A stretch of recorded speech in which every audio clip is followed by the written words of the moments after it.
Жаңа сабақ. Мысалды түсініп оқы. Түлкі мен тиын мысалы. Есте сақта, шығармашылық кезінде қауіпсіздік ережесін сақтайық балақайлар. Оқу мақсаты: шығарманың мазмұнын дайын жоспар бойынша мазмұндап сахналаймын. Мысал: қысқа оқиғалы шығарма. Мысалдың кейіпкерлері аңдар, құстар, жануарлар, өсімдіктер болады. Мысалда кемшіліктер сыналады.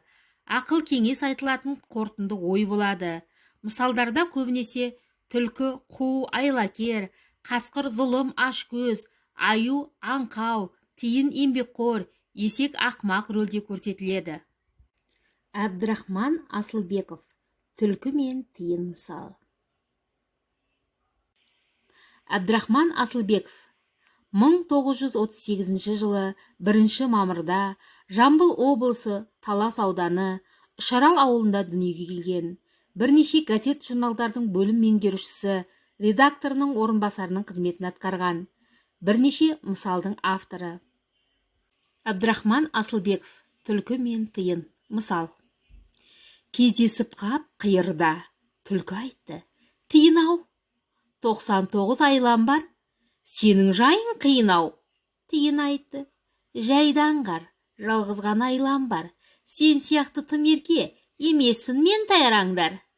Олар сөйтіп тұрғанда қасқыр жетті бұл маңға. Тиын талға өрмелеп, түлкі қалды тарбаңдап. 99 айлалы түлкі бірден жайрады, бір айласы тиынның болып шықты пайдалы.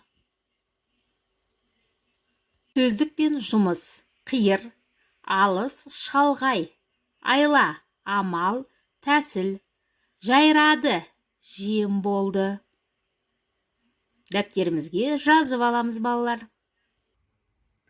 Бірінші тапсырма: сахналау әдісі. Түлкі мен тиын мысалының кейіпкерлерін анықта. Әр кейіпкердің және автордың сөзін белгілеп ал. Әр кейіпкердің автордың даусын ырғағына келтіріп сахнала. Балалар, кәне түлкі мен тиынды салыстыра қояйық. Түлкі қандай аң, тиын қандай аң? Екеуінің ортақ қасиеттері қандай?